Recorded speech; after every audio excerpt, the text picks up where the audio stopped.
Okay, so Hello. hello.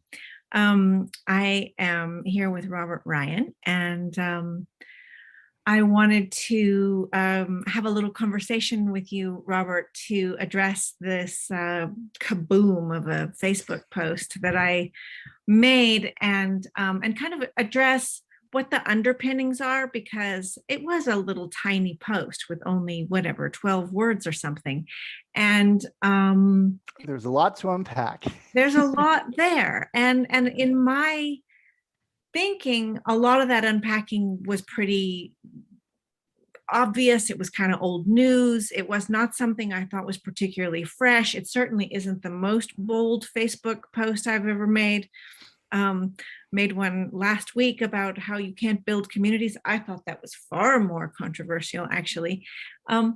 But this one hit a nerve, and to be fair, it started with a nerve that was hit in me, and so my I think you can feel the emotional passion in the post, which basically says that stage theory is BS, and it always was, and it's colonial as hell. Why did I say such a thing? And for me, this was a cry for a kind of ceasing to violence, the violence of measuring, labeling, evaluating, and basically putting other human beings on the Procrustean bed of this thing called development. Procrustes was this guy, who guarded the gates of Athens, and if people didn't fit, he measured them by putting them on this iron bed, and if they didn't fit, they were stretched or trimmed or tucked, or they were somehow made to fit. And so it's about this fitting. And you know what? The thing is that you and I have already spoken about this. Traditional societies had, rites of passage and rituals and various different activities that you would do to join some sort of role for the tribe or to do things. But that's not the same thing. It's not the same kind of rich, meaningful, complex relationship that you would have in those sort of settings. That basically we're talking about is a very sort of ideas before people perspective, where you're saying, here's this idea, a beautiful idea. Forget people for a moment. I'm in my philosopher's chair, and I have this beautiful idea of wouldn't it be great if humans worked like this? Because then we would know how to manage them. They would be like a mechanical thing that would fit, and it would say, this goes in this box, that goes. Wouldn't that be lovely? And some people just fall in love with the beauty of well, that would create security. It would create control. It would create a lack of uncertainty. It would diminish uncertainty. It would increase our productivity because everything would have a place for itself. Isn't that a beautiful idea? And that's where a lot of this stage 3 stuff came from. And it also came from, as you and I discussed prior, the growth of the factory and industrial revolution, capitalism, and this championing of the ordinary person and the ordinary worker as being the center of society. Politically, we would basically say, the laborer, not the elite person, but also not the special person, not the unique person, not the person with unique talents and abilities, the person who's just like everyone else, but fits in and works hard. And if you overperformed or underperformed, that was considered to be a bad thing back then. Yeah, and it was everywhere, right? It was not just about studying child development. It was about studying hereditary traits so that you could breed better people, right? It was human resources. It was hereditism. It was statistics. It was even, you could even look at it in terms of Freemasonry in the 33 levels, basically. And that actually became the foundation for the Nazi system of rank, which also had exactly 33 levels and had levels that were directly borrowed from Freemasonry in theory. And the idea was that, you level up and you get your fair rewards as a member of the Nazi party, and at each level, you would be asked to do something ickier, and your rewards would be greater. And that would be the moral system that they promoted. You know. And so what I perceive as having happened is that there was this, prior to industrialism, there's always been hierarchy, like you said, right? Always. Passage, etc. And that these pre-existing experiences of hierarchy were more cosmological. Yes. And that, okay, that had issues as well, because a lot of hierarchy in those cosmologies had to do with slavery and so on. But this new version was about industrial efficiency. It was about speed and efficiency and productivity and high yield and all the things we know of that these things have not stopped since then. Right. And so there are benefits and drawbacks, and the benefits were extreme scalability of the food culture and medicine, and death rates fell dramatically, and infant mortality fell, and quality of life seemed to go up in so many other ways, but also anxiety went through the roof. And so psychological wellness has become probably a bigger problem now than the survival needs. And there's a direct connection. There's a direct connection. And so the old hierarchy provided the perfect soil for people to actually be familiar already with this new version of hierarchy. It didn't feel new. And the factory began to define the society, and the society was the factory, and the education system became modeled within the factory, became modeled with, right? And so things from politics to education to economics to religion, of course, and so on. And in the heart of this, there is eugenics coming. Eugenics and Gaussian statistics, those two things like this. And, we don't have time to hit on it in this quick video, but we'll talk about it in the future. There is a literal truth between the connection between colonialism, eugenics, the development of formal social science during that period, like especially 1840 to 1940, a very rich history about those interconnections. And very much there was this idea of the normal person as the best person. That the further you went away from the general mean, the most normal mean, or the average of averages, the less healthy someone would be. The idea is that even a genius, someone with some special talent, would be defective in some way. Well, they're a nerd. They're physically frail. They're less physically attractive. They're annoying, they have social deficits, and that's the price they pay for being smarter. And this was, so in the 1850s through 1880s, there was this obsession with the folk, or the Volk, or which in Germany, France, even in England and the United States, where the good people were the ones who got the best labor jobs. They were, in the United States, Henry Ford, and the idea was he tried to do a lot of good things for people, but he also did a lot of creepy things, such as basically promoting the image of the perfect factory worker as this beautiful, powerful, robust, hardworking man, probably about 6'2" to 6'4", kicks ass, goes home, drinks beer. He listens to folk music, which was promoted by Henry Ford. You had to listen to the right music when you went home. You had a human resources system which measured your personal development. It measured whether or not you were doing good parenting at home. This was all part of Fordism, that the social services that you would have at home were based on your normality and how weird you were, and whether or not you were acting like a normal, healthy, ideal factory worker. And if you didn't fit that mold, you were a problem, better or worse, left or right, it didn't matter. Just all that matters is that you didn't fit.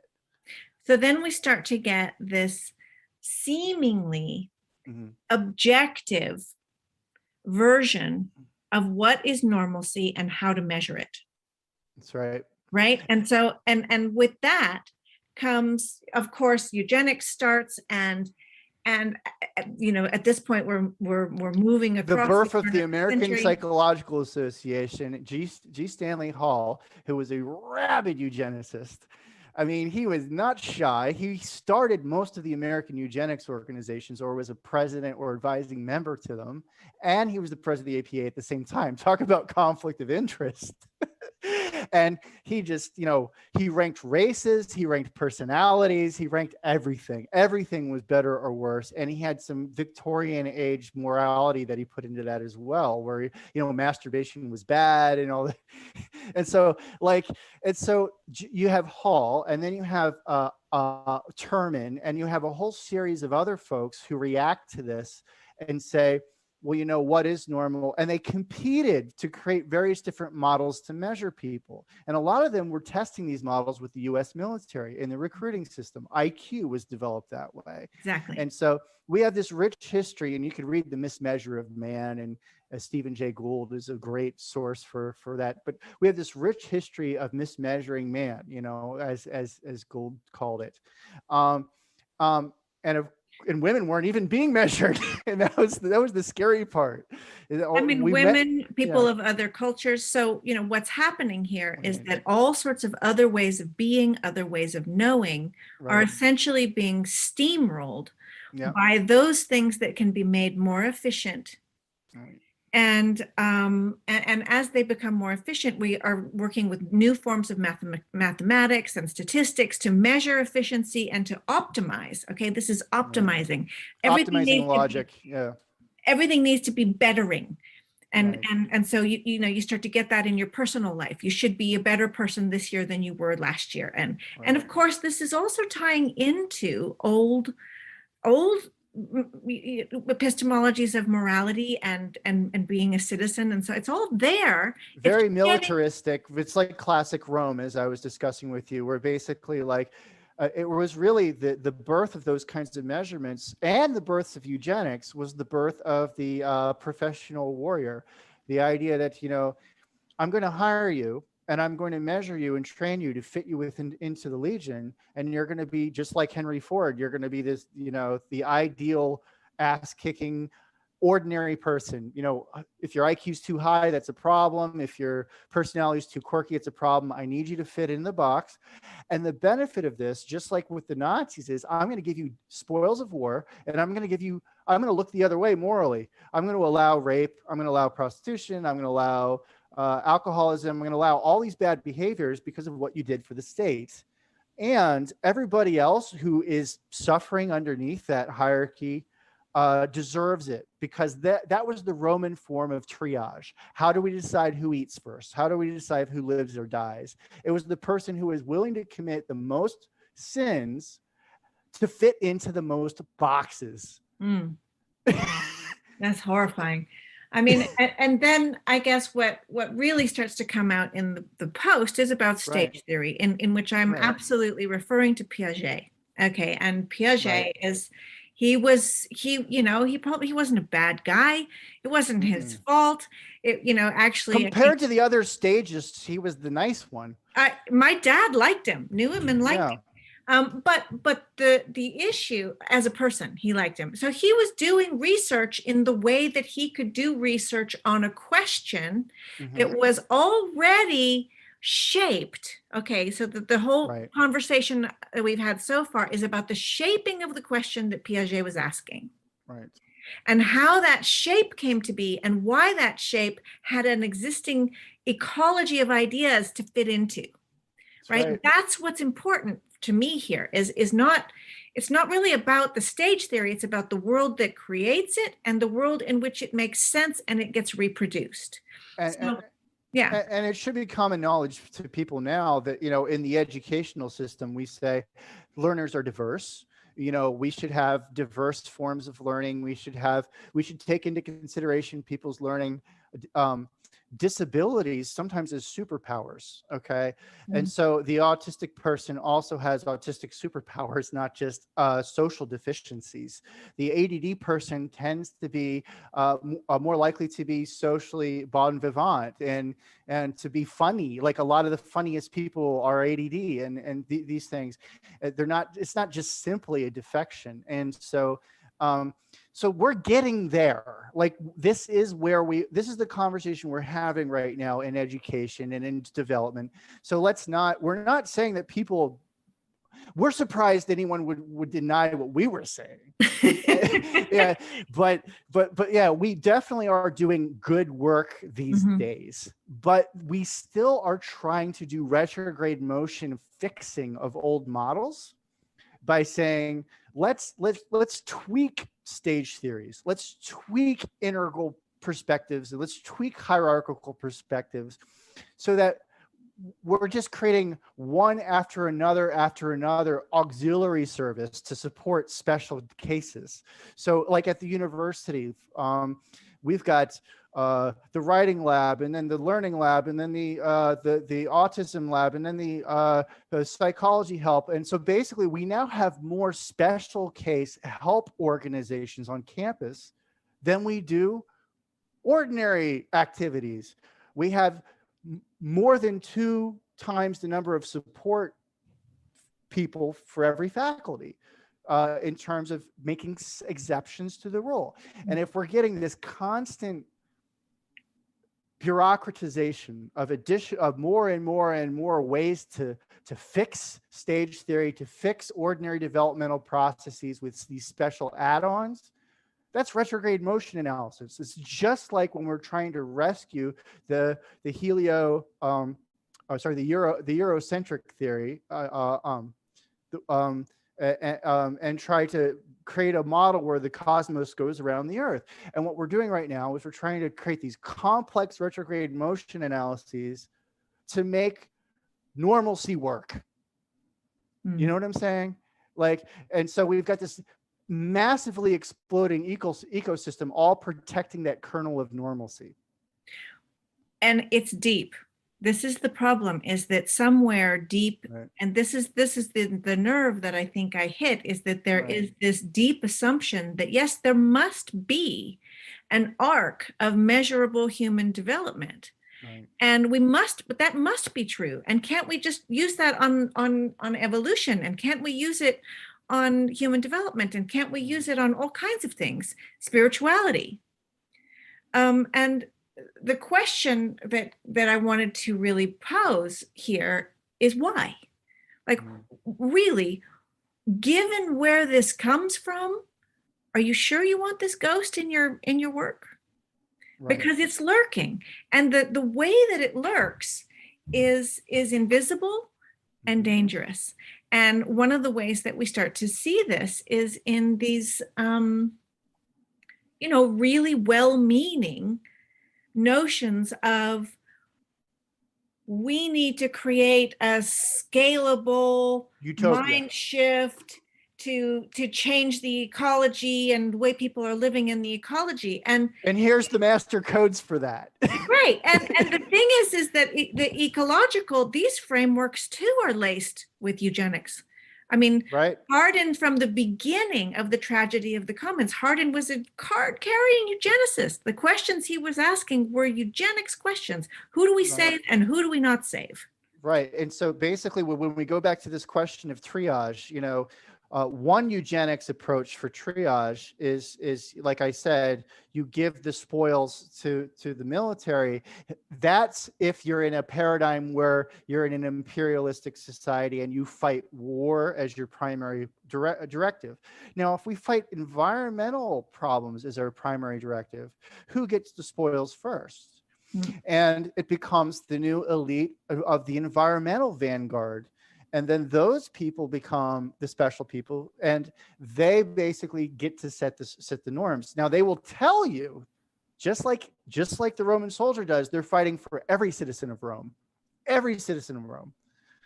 That's exactly how they were able to justify that, is to say, well, I may get the spoils, but I'm also fighting for everyone. But the way that the ecological elite are doing it is they're doing it through cognitive spoils.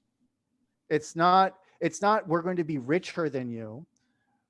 We're the beautiful people. We're cognitively better than you, Well, and that's what sneaks in as stage theory. It sneaks in with the, are you level 5? Are you level 5? Turquoise? Yeah. Are you, whatever the thing is? And there's a whole lot of them. So it's not really about any particular version of it. It's this idea that there is some objective triangulation possible through which to measure the normal development of human progress beings, from which is, normal to superior. and the Yeah. thing is that human beings, like every other organism in any kind of ecological living system, are shifting and learning in multiple contexts simultaneously. And if you have a measuring stick, you're only going to see one context. And so the fix it for that is not to try to create a measurement that holds more context. Mhm.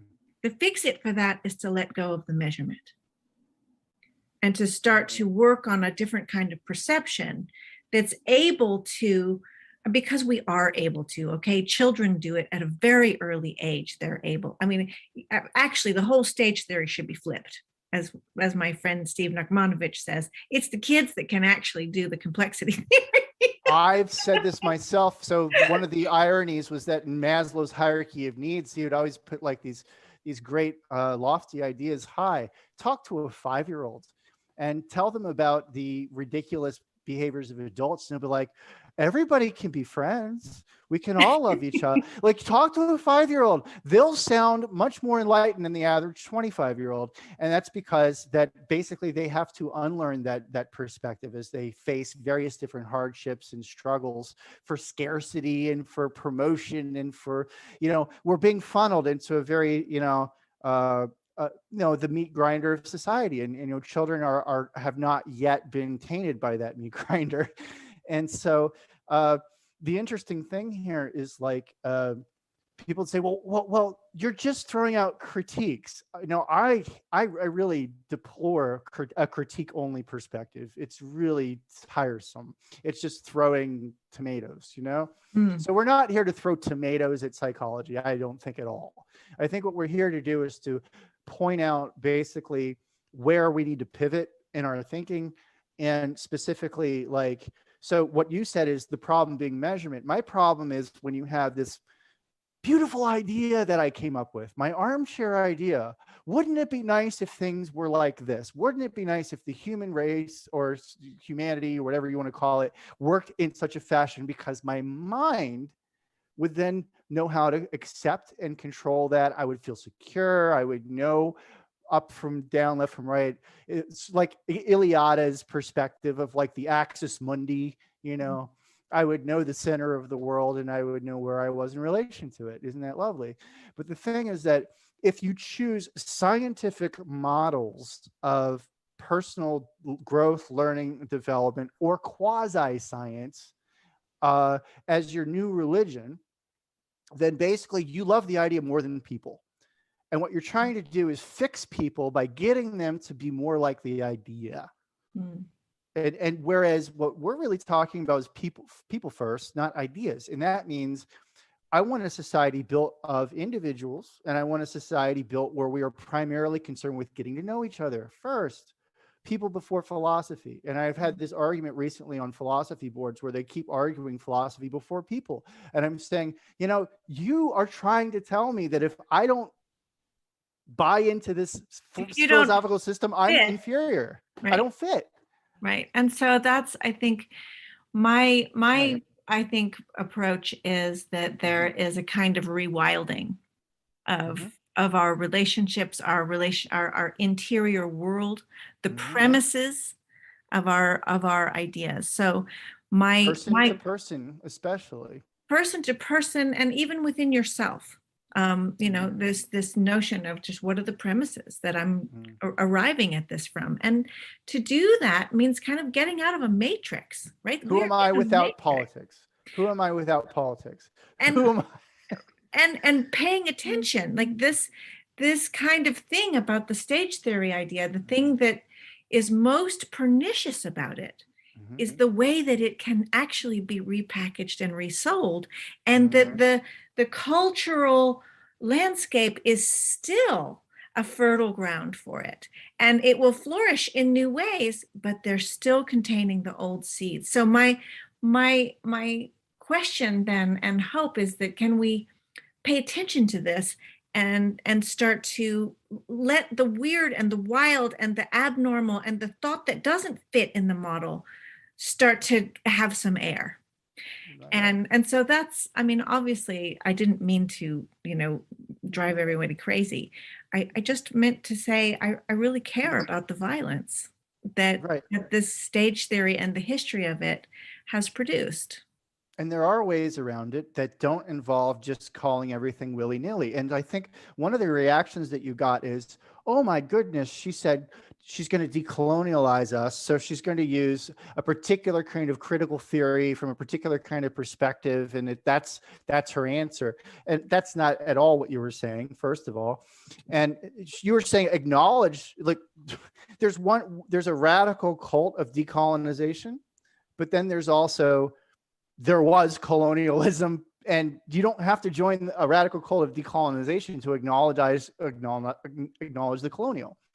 Mm. But what you have to do is to avoid the kind of cultish utopian thinking that all I have to do is invent a few really nice, clean, neat, pretty ideas and squeeze people through that box, and humanity gets better. It just doesn't work that way. But for me to conclude, I'm going to say we need to get away from Gaussian perspectives, the idea that we have that humans are distributed around norms. That was a statistical convenience. It was very useful for developing operations systems in large organizations and so forth, but it's not really an accurate way to describe humans.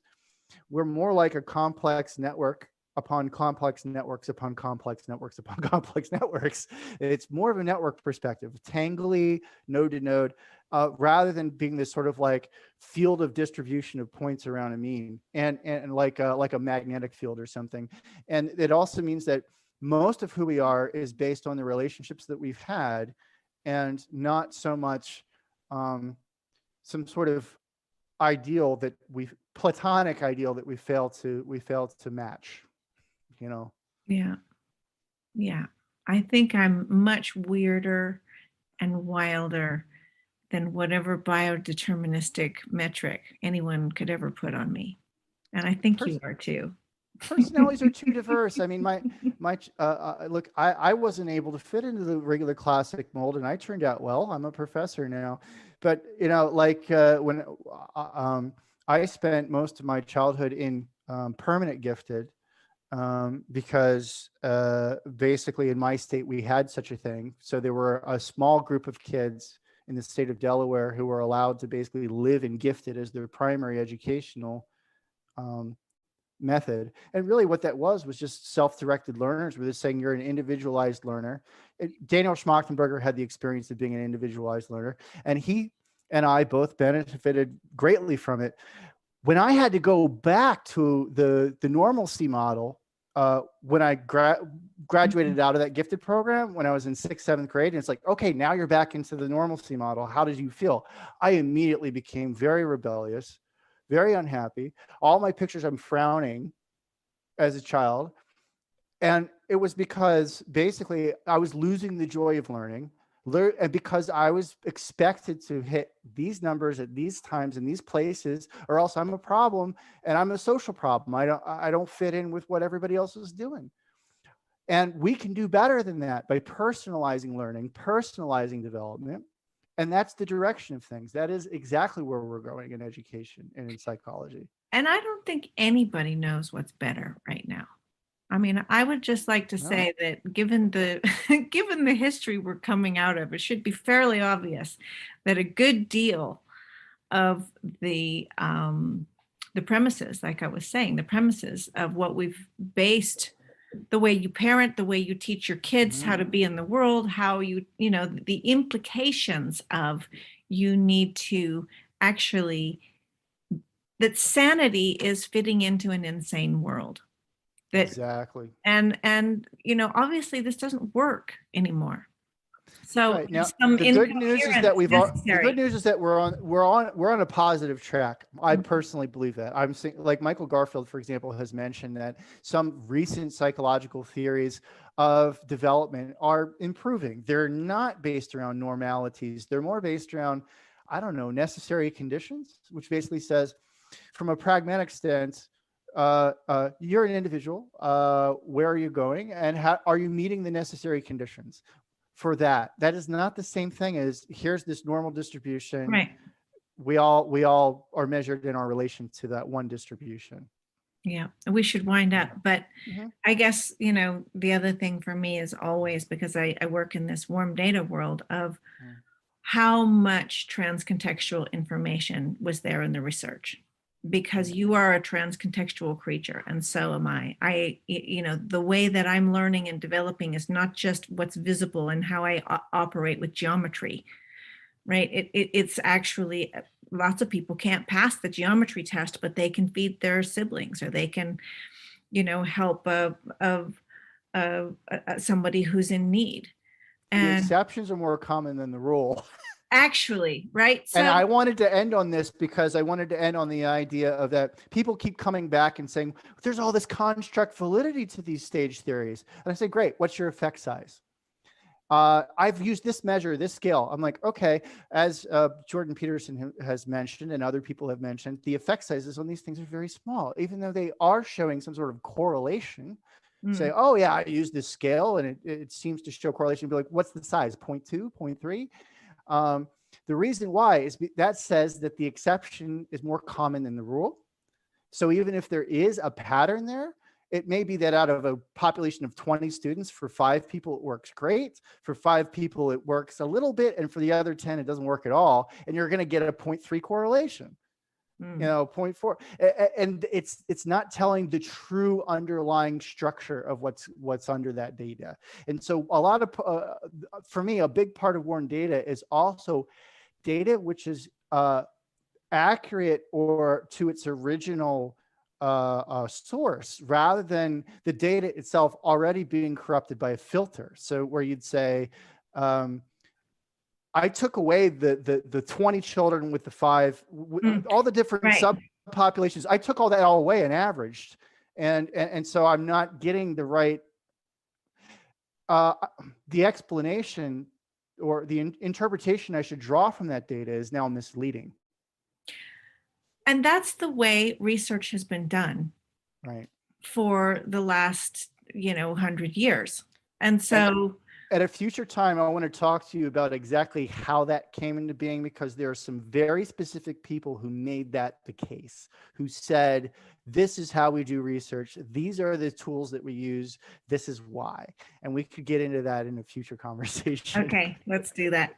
Meanwhile, thanks a lot. And yeah, I'm sorry if I offended you. I kind of didn't mean to.